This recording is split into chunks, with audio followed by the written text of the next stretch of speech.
চাই, এই মুক্তি মুক্তি মুক্তি চাই, এই চাকরি চাকরি চাকরি চাই, এই মুক্তি মুক্তি মুক্তি চাই, এই চাকরি চাকরি চাকরি চাই।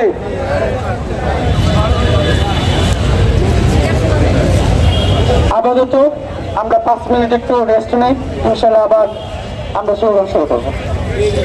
সংগ্রাম চলবে, এখানে কোনো ফুল স্টপ চলবে না। ফুল স্টপ কখন হবে? বাংলাদেশের প্রত্যেকটা অন্যায়কারীকে ধরে বিচার করার পর আমরা ফুল স্টপ হয়ে যাব। বাংলাদেশকে কলঙ্ক মুক্ত করার পর আমরা ফুল স্টপ হয়ে যাব। বাংলাদেশের মানুষের অধিকার ফেরত আমরা ফুল স্টপ হয়ে যাব। কিন্তু বাংলাদেশের মানুষকে আমরা অধিকার হারা রেখে বাংলাদেশের মানুষকে সীমান্তে যে নতুন সীমান্ত নীতি, এই নীতিকে আমরা রেখে আমরা ফুল স্টপ হইতে পারবো না। কারণ আমাদেরও এইখানে দায়বদ্ধতা আছে বলে মনে করি। তাই বিডিআর সদস্যরা কখনোই ফুল স্টপ হবে না।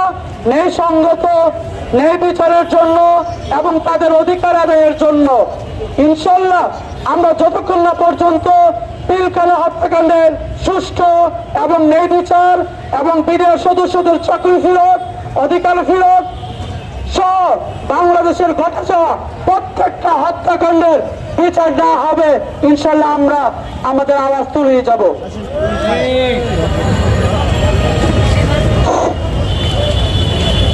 বিসমিল্লাহির রহমানির রহিম। আসসালামু আলাইকুম ওয়া রাহমাতুল্লাহি ওয়া বারাকাতুহু।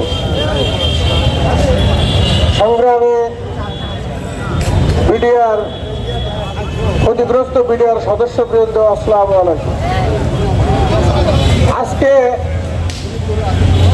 আমরা গত 22 তারিখ থেকে আজকে 24 তারিখ পর্যন্ত আমাদের খাওয়া কোনো ঠিক নাই, গোসলের ঠিক নাই, ঘুমানোর ঠিক নেই, রাত্রি যাপন করবো সেই নির্দিষ্ট সেরকম কোনো জায়গা নেই।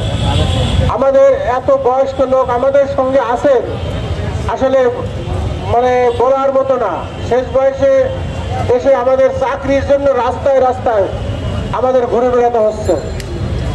বিগত সরকার আমাদের জন্য এমন একটা ক্ষতি করে গেছে যা মানে বলার মতো না। নিজের যাত্রা শুরু করতে আমাদের নাক কেটে আমাদের নিজের দোষ আমাদের উপর চাপায় যে এমন একটা অবস্থা করে গেছে সে মানে বলার মতো না।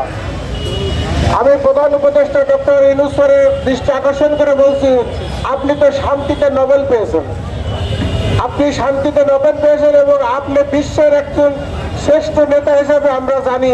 আমরা আপনাকে আগে চিনিনি, কিন্তু এখন আমরা জানছি যে আপনি বিশ্বের একজন শ্রেষ্ঠ নেতা। শান্তির জন্য আপনি নোবেল পেয়েছেন, তা আপনি কি পারেন না আমাদের এই ক্ষতিগ্রস্ত বিডিআরের মনে একটু শান্তি এনে দিতে? যদি কোনো এখানে মিডিয়ার কোনো লোক থাকেন ভাই, দেখেন আমাদের এই অবস্থাটা দেখেন। আমরা আজকে 4টা রাত 4টা দিন আমরা এই চাকরির জন্য আমাদের ঘাড়ে যে বিগত সরকার যে দোষ চাপাই দিয়ে গেছেন, এই কলঙ্ক দিয়ে গেছেন, এই কলঙ্ক মোচনের জন্য আমি প্রধান উপদেষ্টা ডক্টর ইউনূস স্যারের দৃষ্টি আকর্ষণ করছি।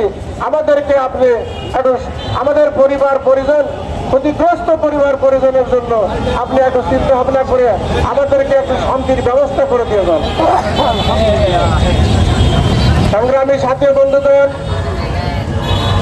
যারা আমরা এখানে আছি, হয়তো সবাই এখানে থেকে যাবে না, কেউ আশেপাশে অনেকের আত্মীয় স্বজনের বাড়ি আছে সেখানে থাকবে, আবার যার ঢাকায় কেউ নাই তারা আমরা এখানে রাজপথে থাকবো।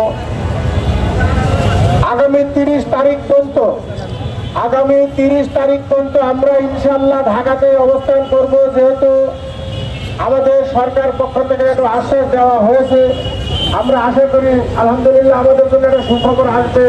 আমরা সেই সুখবর নিয়ে আমাদের আত্মীয় স্বজনের কাছে ফেরত দেবো। সেই পর্যন্ত আমরা যেন অপেক্ষা করি। আপনাদের দাবিগুলো একটু প্রেস করুন। 30 তারিখ পর্যন্ত না, অনির্দিষ্টকালের জন্য চলমান থাকবে। 30 তারিখ না, অনির্দিষ্টকাল পর্যন্ত চলমান থাকবে। যতক্ষণ পর্যন্ত আমাদের অধিকার আদায় হবে না, ততক্ষণ পর্যন্ত আমাদের আন্দোলন চলমান থাকবে ইনশাআল্লাহ। এখন ভাই ঠিক আছে, ফজল ভাইয়ের কথা ঠিক আছে। আপনাদের দাবিগুলো কিন্তু ভাই। আমরা আশা করি 30 তারিখের দিকে আমাদের ফয়সালা হয়ে যাবে ইনশাল্লাহ। আপনাদের দাবিগুলো আশা করি আমরা চ্যানেল উঠে ভালোটা আশা করবো।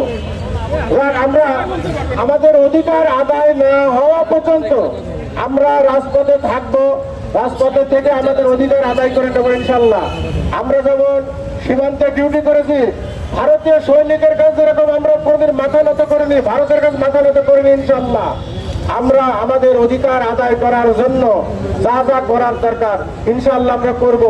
আমরা তবে যা যা করার দরকার আমরা কোনো অনৈতিক এবং কোনো বিশৃঙ্খলা আমরা করব না। আমরা ন্যায় ও নিষ্ঠার সঙ্গে আমাদের অধিকার আমরা আদায় করার চেষ্টা করব। ধন্যবাদ। আসসালামু আলাইকুম। আমরা মাইকে যারা কথা বলি না কেন, যেন আমরা কোনো ভুল তথ্য না দিই। এই সামান্য ভুল তথ্যের জন্য বড় ধরনের কি ক্ষতি হয়ে যাবে। আমরা স্পষ্টভাবে লিখছি ব্যানারে, আপনারা খেয়াল করছেন যে আমাদের বড় ব্যানার যেটা ছিল 22 তারিখ থেকে চলমান থাকবে। তাহলে এই যে 30 তারিখের কথা আপনাদেরকে কে বলছে? 30 তারিখের ইনফরমেশনটা কে দিচ্ছে আপনাদেরকে? আমরা দিছি? আমি স্পষ্টভাবে বলছি বা এখনো বলতেছি, আমাদের 3 দফাতে আমরা এই আন্দোলন যতক্ষণ পর্যন্ত আমাদের অধিকার আদায় হবে না, আমাদের আন্দোলন শান্তিপূর্ণভাবে চলমান থাকবে। আমি অনুরোধ করব আপনারা বক্তব্য দেন, আমি না করবো না। প্রত্যেকের একটা দেওয়ার অধিকার আছে, কিন্তু ভুল কোনো তথ্য দেবেন না। কেউ ভুল কোনো তথ্য দেবেন না, ভুল কোনো দাবি দেবেন না। আমাদের সর্বপ্রথম দাবি, সারা বাংলাদেশে বিভিন্ন স্থাপনা ইউনিট বা সেক্টরে, বিশেষ আদালত, সিউর সামারি কোর্ট, ডিজি সামারি কোর্টে যে সমস্ত চাকরি বিডিআর সদস্যদেরকে চাকরিচ্যুত করা হয়েছে, তাদের প্রত্যেককে চাকরিতে পূর্ণ বহাল করতে হবে এবং সকল নিরপরাধ জেলবন্দীদেরকে মুক্তি দিতে হবে। সাথে ৭৬ বেসকে বিবেচনা করার জন্য অনুরোধ করা হইল। 2 নম্বর দাবি, সরকারের কাছ থেকে যে ভোক্তাবন্ধী স্বাধীন তদন্ত কমিশনের জন্য দেওয়া হয়েছে, উক্ত ভোক্তাবনের ব্যতীত সত্য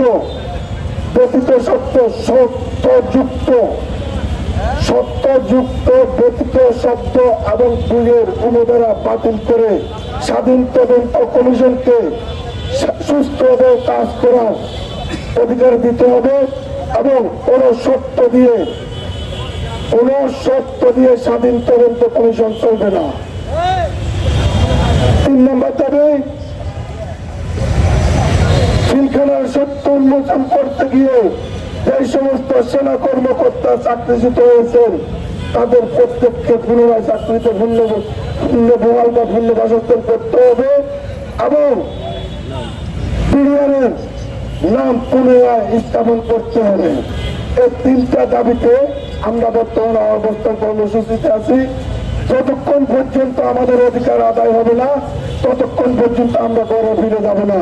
বিডিআর জিন্দাবাদ, বিডিআর জিন্দাবাদ। মুক্তি মুক্তি মুক্তি চাই, মুক্তি মুক্তি মুক্তি চাই, চাকরি চাকরি চাকরি চাই, মুক্তি মুক্তি মুক্তি চাই, চাকরি চাকরি চাকরি চাই।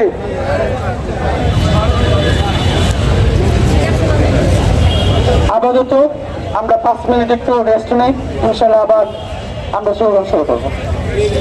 সংগ্রাম চলবে, এখানে কোনো পুলিশ স্টপ চলবে না। পুলিশ স্টপ কখন হবে? বাংলাদেশের প্রত্যেকটা অন্যায়কারীকে ধরে বিচার করার পর আমরা পুলিশ স্টপ হয়ে যাব। বাংলাদেশকে কলঙ্ক মুক্ত করার পর আমরা পুলিশ স্টপ হয়ে যাব। বাংলাদেশের মানুষের অধিকার ফেরত আমরা পুলিশ স্টপ হয়ে যাব। কিন্তু বাংলাদেশের মানুষকে আমরা অধিকার হারা রেখে বাংলাদেশের মানুষকে সীমান্তে যে নতুন সীমান্ত নীতি, এই নীতি কে আমরা রেখে আমরা পুলিশটা বইতে পারবো না, কারণ আমাদেরও এখানে দায়বদ্ধতা আছে বলে মনে করি। তাই বিডিআর সদস্যরা কখনোই ফুল স্টপ হবে না, ন্যায় সঙ্গত ন্যায় বিচারের জন্য এবং তাদের অধিকার আদায়ের জন্য। ইনশাল্লাহ আমরা যতক্ষণ না পর্যন্ত পিলখানা হত্যাকাণ্ডের সুষ্ঠু এবং ন্যায় বিচার এবং বিডিআর সদস্যদের চাকরি ফেরত, অধিকার ফেরত সহ বাংলাদেশের ঘটে যাওয়া প্রত্যেকটা হত্যাকাণ্ডের বিচার না হবে, ইনশাল্লাহ আমরা আমাদের আওয়াজ তুলে যাব।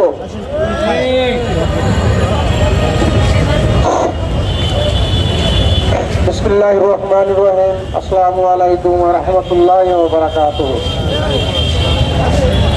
সংগ্রামী বিডিআর ক্ষতিগ্রস্ত বিডিআর সদস্যবৃন্দ, আসসালামু আলাইকুম।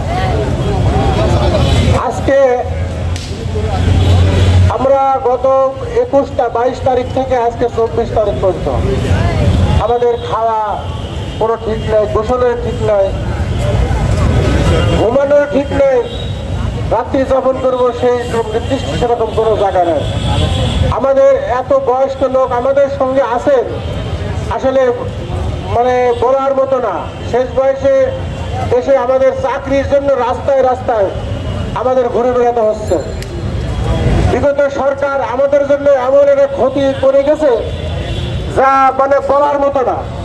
নিজের যাত্রা শুরু করতে আমাদের নাক কেটে আমাদের নিজের দোষ আমাদের উপর চাপে যে এমন একটা অবস্থা করে গেছে সে মানে বলার মতো না।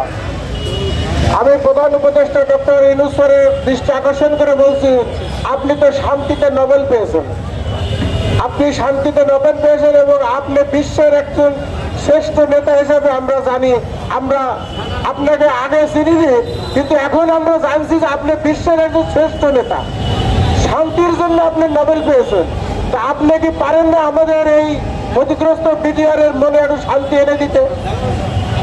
যদি কোনো এখানে মিডিয়ার কোনো লোক থাকেন ভাই, দেখেন আমাদের এই অবস্থাটা দেখেন। আমরা আজকে 4টা রাত 4টা দিন আমরা এই চাকরির জন্য আমাদের ঘাড়ে যে বিগত সরকার যে দোষ চাপাই দিয়ে গেছেন, এই কলঙ্ক দিয়ে গেছেন, এই কলঙ্ক মোচনের জন্য আমি প্রধান উপদেষ্টা ডক্টর ইউনূস স্যারের দৃষ্টি আকর্ষণ করছি। আমাদেরকে আপনি একটু আমাদের পরিবার পরিজন, ক্ষতিগ্রস্ত পরিবার পরিজনের জন্য আপনি একটু চিন্তা ভাবনা করে আমাদেরকে একটু শান্তির ব্যবস্থা করে দিয়ে যান। সংগ্রামী সাথী বন্ধুদের, যারা আমরা এখানে আছি, হয়তো সবাই এখানে থেকে যাবে না, কেউ আশেপাশে অনেকের আত্মীয় স্বজনের বাড়ি আছে সেখানে থাকবে, আবার যার ঢাকায় কেউ নাই তারা আমরা এখানে রাজপথে থাকবো। আগামী 30 তারিখ পর্যন্ত আমরা ইনশাল্লাহ ঢাকাতে অবস্থান করব। যেহেতু আমাদের সরকার পক্ষ থেকে একটু আশ্বাস দেওয়া হয়েছে, আমরা আশা করি আলহামদুলিল্লাহ আমাদের জন্য একটা সুখবর আসবে। আমরা সেই সুখবর নিয়ে আমাদের আত্মীয় স্বজনের কাছে ফেরত দেবো।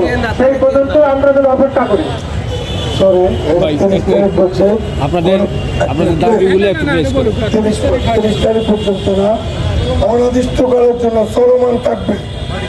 30 তারিখ না, অনির্দিষ্টকাল পর্যন্ত চলমান থাকবে। যতক্ষণ পর্যন্ত আমাদের অধিকার আদায় হবে না, ততক্ষণ পর্যন্ত আমাদের আন্দোলন চলমান থাকবে ইনশাআল্লাহ। এখন ভাই ঠিক আছে, ফজল ভাই কথা ঠিক আছে। আপনাদের দাবিগুলো ভাই আমরা আশা করি 30 তারিখের ভিতরে আমাদের ফয়সালা হয়ে যাবে ইনশাআল্লাহ। আপনাদের দাবিগুলো আশা করি আমরা ভালোটা আশা করবো। আমরা আমাদের অধিকার আদায় না হওয়া পর্যন্ত আমরা রাজপথে থাকবো।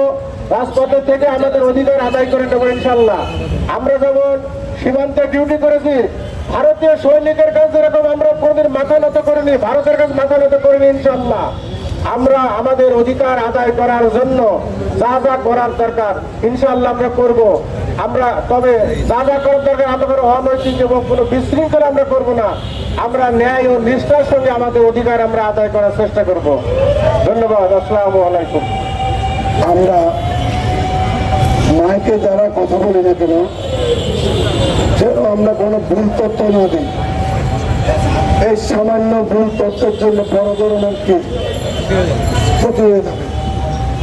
আমরা স্পষ্টভাবে লিখছি ব্যানারে, আপনারা খেয়াল করছেন যে আমাদের বড় বেলা যেটা ছিল 22 তারিখ থেকে চলমান থাকবে। তাহলে এই যে 30 তারিখের কথা আপনাদেরকে কে বলছে? 30 তারিখের ইনফরমেশনটা কে দিচ্ছে আপনাদেরকে? আমরা দিছি? আমি স্পষ্ট ভাবে বলছি বা এখনো বলতেছি, আমাদের 3 দফাতে আমরা এই আন্দোলন যতক্ষণ পর্যন্ত আমাদের অধিকার আদায় হবে না, আমাদের আন্দোলন শান্তিপূর্ণভাবে চলমান থাকবে। আমি অনুরোধ করব আপনারা বক্তব্য দেন, আমি না করবো না, প্রত্যেকের একটা দেওয়ার অধিকার আছে, কিন্তু ভুল কোনো তথ্য দেবেন না, কেউ ভুল কোনো তথ্য দেবেন না, ভুল কোনো দাবি দেবেন না। আমাদের সর্বপ্রথম দাবি, সারা বাংলাদেশে বিভিন্ন স্থাপনা ইউনিট বা সেক্টরে, বিশেষ আদালত, সিওর সামারি কোর্ট, ডিজি সামারি কোর্টে যে সমস্ত চাকরি বিডিআর সদস্যদেরকে চাকরিচ্যুত করা হয়েছে, তাদের প্রত্যেককে চাকরিতে মূল্য বহাল করতে হবে এবং সকল নিরপরাধ জেলবন্দীদেরকে মুক্তি দিতে হবে। সাথে ৭৬ ব্যাচকে বিবেচনা করার জন্য অনুরোধ করা হলো। 2 নম্বর দাবি, সরকারের কাছ থেকে যে ভোক্তাবন্দী স্বাধীন তদন্ত কমিশনের জন্য দেওয়া হয়েছে, উক্ত ভোক্তাবনের ব্যতীত